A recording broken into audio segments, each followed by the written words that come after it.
Hi friends, welcome back to Costar media. ഞാൻ ഹർഷാദ് താനൂർ. വയനാട്ടിലെ ഉരുൾപൊട്ടലിൽ അതുപോലെ തന്നെ മണ്ണിടിച്ചിലൊക്കെ ചൂരൽമലയിലും മുണ്ടക്കയത്തൊക്കെ വൻ നാശനഷ്ടമാണ് സംഭവിച്ചിട്ടുള്ളത്. ഏകദേശം 340 പരം ആൾക്കാർ മരണപ്പെട്ടിട്ടുണ്ട്. അവിടെ ഇപ്പോൾ രക്ഷാപ്രവർത്തനങ്ങളൊക്കെ നടന്നുകൊണ്ടിരിക്കുന്നുണ്ട്. ഇനിയും ഒരുപാട് പേരെ കണ്ടെത്താനുണ്ട്. അതിനിടയിൽ മലയാള സിനിമയിലെ കംപ്ലീറ്റ് ആക്ടർ എന്ന് പറയുന്ന നമ്മുടെ സ്വന്തം ലാലേട്ടൻ ഇന്ന് രാവിലെ വയനാട് എത്തിയിട്ട് അവിടെ ഒരു സന്ദർശനം നടത്തിയിട്ടുണ്ടായിരുന്നു. അങ്ങനെ സന്ദർശനം നടത്തിയതിന് ശേഷം ലാലേട്ടന് മാധ്യമങ്ങളോട് പറഞ്ഞത് ഇങ്ങനെയാണ്: വളരെ സങ്കടകരമായ കാഴ്ചകളാണ് വയനാട്ടിൽ കണ്ടത്. ഇവിടെ എത്തിയാലേ അതിന്റെ വ്യാപ്തി എത്രത്തോളം ഉണ്ടാകുമെന്ന് നമുക്ക് മനസ്സിലാവുള്ളൂ. ഒറ്റ നിമിഷം കൊണ്ട് ഒട്ടേറെ പേർക്ക് ഉറ്റവരെയും ഉടയവരെയും വീടും സ്വത്തുമെല്ലാം നഷ്ടപ്പെട്ടു. എന്നാൽ നമ്മളെല്ലാവരും ഒത്തുചേർന്ന് അവർക്കൊപ്പം നിൽക്കുന്നു എന്നത് വലിയ കാര്യമാണ്. ഇന്ത്യൻ സൈന്യം, വ്യോമസേന, അതുപോലെ തന്നെ നാവികസേന, അഗ്നിരക്ഷാസേന, NDRF, പോലീസ്, ആതുര സേവകർ, എല്ലാത്തിനും ഉപരി നാട്ടുകാർ എന്നിവരുടെ സേവനം എടുത്തു പറയേണ്ടതാണ്. ചുരുങ്ങിയ സമയം കൊണ്ട് ബെയിലി പാലം നിർമ്മിക്കാനായതും ഒരു അത്ഭുതമാണ്. ഞാനും കൂടി ഉൾപ്പെടുന്ന 122 ഇൻഫൻട്രി ബറ്റാലിയൻ TA മദ്രാസ് ആണ് ആദ്യം ഇവിടെ എത്തുന്നത്. അതിലെ 40ഓളം പേർ ആദ്യമെത്തി വലിയ പ്രയത്നങ്ങൾ നടത്തി ഒരുപാട് പേരെ രക്ഷിച്ചു. കഴിഞ്ഞ 16 വർഷമായി ഞാൻ ഈ ബറ്റാലിയന്റെ ഭാഗമാണ്. ഇവർക്കൊക്കെ പ്രചോദനമാകാനും അവരോട് നന്ദി പറയാനും മനസ്സുകൊണ്ട് അവരെ നമസ്കരിക്കാനുമാണ് ഇവിടെ എത്തിയത്. ഇത്തരം ദുരന്തങ്ങൾ ഇനി ഉണ്ടാകാതിരിക്കാൻ നമുക്ക് ഒന്നിച്ച് പ്രവർത്തിക്കണം. ഇതാണ് ലാലേട്ടന് അവിടെ പറഞ്ഞത് മാധ്യമങ്ങളോട്. പിന്നെ അതിന് പുറമെ നേരത്തെ മോഹൻലാൽ 25 ലക്ഷം രൂപ ധനസഹായം പ്രഖ്യാപിച്ചിരുന്നു.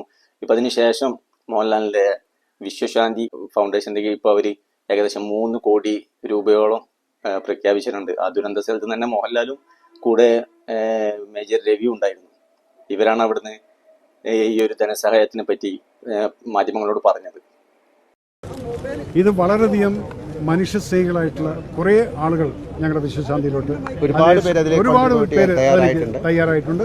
അതിലെടുത്തു പറയേണ്ടത് ഡോഫ് കെറ്റിൽ ബോംബെയുടെ സുബോധ് മേനോൻ എന്നുള്ള വ്യക്തിയും അതുപോലെ തന്നെ ഓപ്പറേഷൻ രാഹത്ത് എന്നുള്ള ഒരു സിനിമയിൽ നിന്ന് അവരും കൂടി ചേർന്നിട്ട്. അപ്പം ലാലേട്ടൻ്റെ ഇപ്പോൾ ഒരു കാര്യം പറയാൻ ലാലേട്ടൻ പറയാത്തത്, നിങ്ങൾ ഇവിടുന്ന് ചോദിച്ചു ഇവിടെ അറിയുന്ന സ്ഥലമില്ലെന്ന്.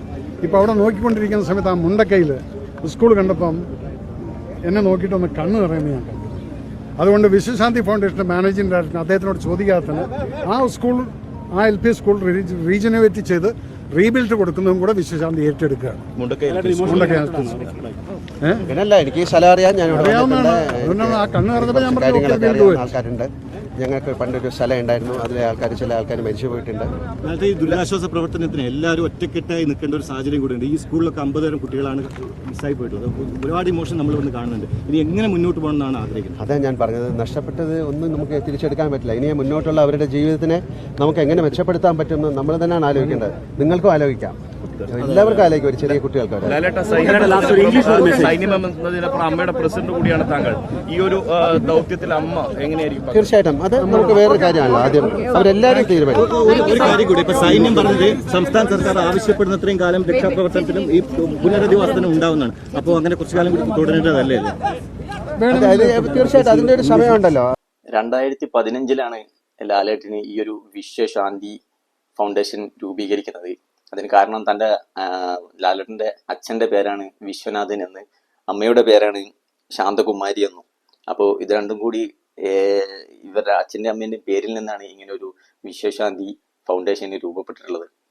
എന്തായാലും ഇത് വളരെ സഹായകരമായ ഒരു വാർത്തയാണ്. ഏകദേശം 3 കോടി രൂപയാണ് പ്രഖ്യാപിച്ചിട്ടുള്ളത്. ഇതിനോടകം തന്നെ മലയാളം സിനിമാ മേഖലയിൽ ഒരുപാട് ആൾക്കാർ, മമ്മൂട്ടി, അതുപോലെ തന്നെ ദുൽഖർ സൽമാനും, പിന്നെ മലയാളത്തിന് പുറത്തുനിന്നാണെന്നുണ്ടെങ്കിൽ നടൻ വിക്രം, തമിഴ് നടൻ വിക്രം, അതുപോലെ തന്നെ തമിഴ് നടന്മാരായ ജ്യോതിക, സൂര്യ, ഇവരെല്ലാവരും ധനസഹായം പ്രഖ്യാപിച്ചിട്ടുണ്ട്.